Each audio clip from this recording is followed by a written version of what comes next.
All right, let's get into our agenda. They were events that transpired out the front door here at Fox Footy late today. The announcement that Perth has been booked as the backup for the AFL Grand Final. Optus Stadium will host once the Victorian government relinquishes the event. If we're unable to play at the MCG, the Grand Final will be at Optus Stadium. Our priority clearly will be the health and safety of the Western Australian community. We've worked through the quarantine facilities and restrictions for our playing groups, and it will be an amazing venue in the event the MCG is unavailable. The capacity available at Optus Stadium is 100%, and that's pretty compelling to have as many people as we can see the biggest and best sporting event in the country. And really, with Victoria's lockdown more likely to be extended than not, that will become a formality next week. There is an element of it that will be, I think it will be a blow to morale, but we all know in our hearts what's coming. And I must say, it is a rather thrilling prospect. We've seen the Derby recently, we've seen the Dreamtime. A grand final at that stadium will be a magnificent event. It's the only decision that can be made. I mean, I'm surprised that Victoria hasn't relinquished already. I mean, even assuming we get it down to zero numbers or low numbers, I mean, who could trust that they wouldn't just shut the joint down again on the eve of a grand final if we had even a handful of cases? So I think this is the only decision. It's the right decision.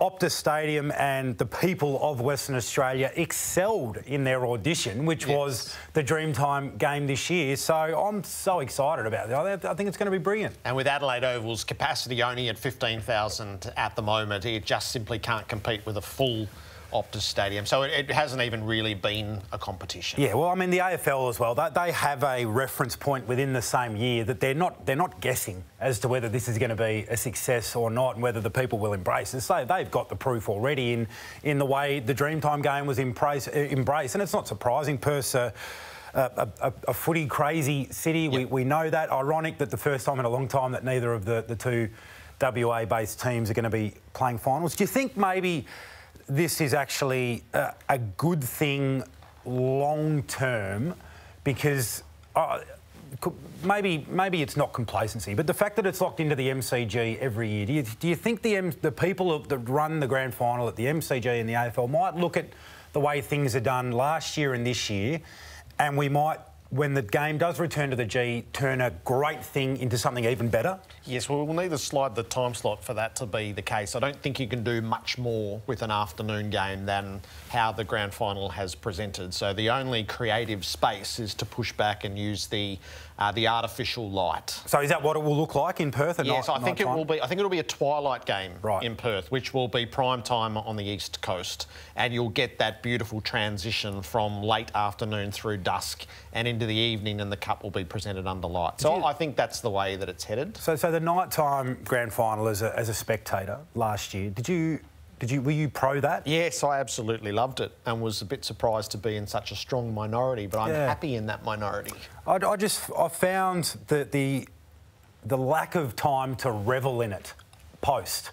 I mean, unless you stayed up pretty late. Yeah, Jared. It was, and I'm sure plenty did, but yeah, I found that a little bit jarring. The fact that it was over and then it was pretty much bedtime for some.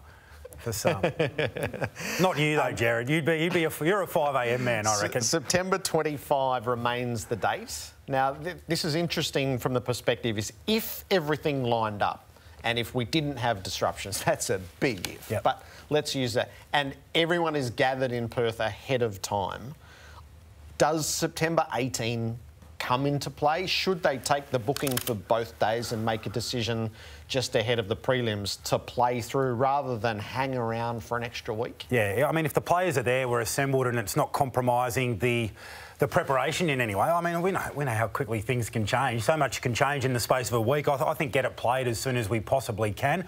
I get why the Western Australian government or whoever else might want to drag it out for that extra week and really milk a 2-week period. I get that, but I think given the circumstances, get it played ASAP. Yeah, I don't think there are going to be huge public events around it, by the way Mark McGowan was, well, by the way his statement read, absolutely anchored in COVID safety. So why would they be wed to the 25th then?